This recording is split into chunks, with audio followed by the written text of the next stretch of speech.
नमस्कार, मी ज्योती. गरजा महाराष्ट्र न्यूजमध्ये आपलं स्वागत. नजर टाकूया आजच्या काही ठळक बातम्यांवर.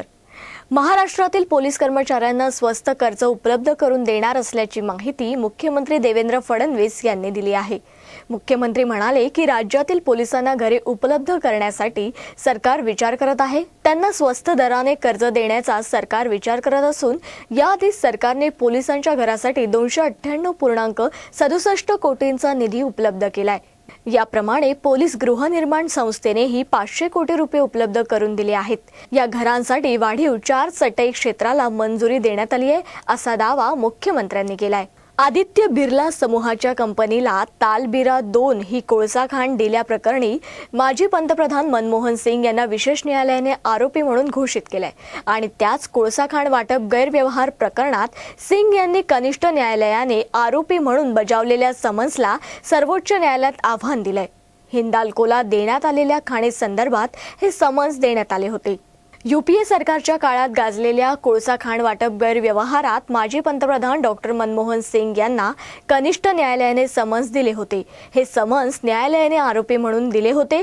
या समन्स विरोधात डॉक्टर मनमोहन सिंग यांनी सर्वोच्च न्यायालयात आव्हान याचिका बुधवारी दाखल केली. दरम्यान ज्येष्ठ विधिज्ञ कपिल सिब्बल यांच्या नेतृत्वाखाली चमूने सिंग यांच्या वतीने याचिका दाखल केली असून येत्या 1 ते 2 दिवसात सुनावणी होण्याची शक्यता आहे.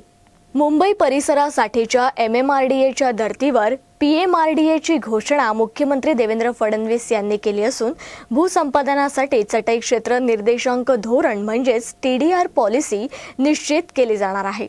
मुंबईत किनारपट्टी रस्त्यालगत सार्वजनिक वाहतुकीसाठी स्वतंत्र मार्गिका म्हणजेच BRTS आणि मेट्रो रेल्वेही सुरू करण्याचे प्रयत्न असल्याचं मुख्यमंत्र्यांनी सांगितलंय. राज्यात पर्यटनाला चालना देण्यासाठी 2017 हे वर्ष व्हिजिट महाराष्ट्र म्हणून साजरं केलं जाणार असून मुख्यमंत्री फडणवीस यांनी औरंगाबाद हा पर्यटन जिल्हा जाहीर केलाय. मुंबईतील शिवडी, न्हावाशेवा, सागरी मार्गासाठी 11,370 कोटी रुपयांचे कर्ज जायका या आंतरराष्ट्रीय वित्तीय संस्थेकडून घेण्यासाठी केंद्र सरकारने ना हरकत परवानगी दिली आहे. तर पोलिसांच्या गृहनिर्माणासाठी 4 TDR मंजूर असून विकासक पुढे यावेत यासाठी 1/3 जागा व्यावसायिक व्यापाराने देण्यासही परवानगी दिली जाणार असल्याचं मुख्यमंत्र्यांनी सांगितलं आहे. विधानसभा निवडणुकीत आमदार अमित देशमुख यांनी मर्यादेपेक्षा अधिक खर्च केल्याप्रकरणी त्यांना औरंगाबाद खंडपीठाने नोटीस बजावली आहे. विधानसभा निवडणुकीतील अन्य उमेदवार ॲडव्होकेट अण्णाराव पाटील यांनी खंडपीठाने इलेक्शन पिटिशन दाखल केले आहे. ही याचिका न्यायमूर्ती नलावडे यांनी स्वीकारून नोटीस बजावली आहे. 28 लाख रुपये खर्चाची मर्यादा असताना देशमुख यांनी 21 लाख रुपये खर्च झाल्याचं आयोगाकडे सादर केलंय, परंतु त्यापेक्षा अधिक खर्च झाल्याचं याचिकाकर्त्यांचं म्हणणं आहे. देशमुख यांनी 27 सप्टेंबर 2014 रोजी लातूरच्या टाउन हॉल मैदानावर सभा घेतली होती. या सभेचा खर्च त्यांनी 3,80,000 रुपये दाखवलाय, परंतु आयोगाने प्रचारादरम्यान कोणत्या साधनांचा खर्च किती आहे याचे दर निश्चित केलेत. यानुसार प्रचार सभेवर 32 लाख रुपये खर्च झाल्याचं स्पष्ट होतं, असा दावा याचिकाकर्ते पाटील यांनी केला आहे. खोपोली येथील सिलिकॉन कंपनीला भीषण आग लागली. या आगीत जीवितहानी जरी झाली नसली तरी अपघातात लाखो रुपयांची मालमत्ता जळून खाक झाली आहे. या अपघातामुळे खोपोली ते पेण आणि खोपोली ते पाली वाहतूक बंद पडली होती, तर मुंबई पुणे द्रुतगती मार्गाची वाहतूक काही काळ विस्कळीत झाली होती. खोपोली जवळील ॲडलॅब्स इमॅजिका इथे आलेले हजारो पर्यटक अडकून पडले होते. या आगीत कंपनी जळून बेचिराख झाली. आगीदरम्यान कंपनी स्फोटासारखे आवाज येत असल्याचं प्रत्यक्षदर्शींनी सांगितलंय. कंपनीतील प्लास्टिक ड्रम दूरवर फेकले जात होते.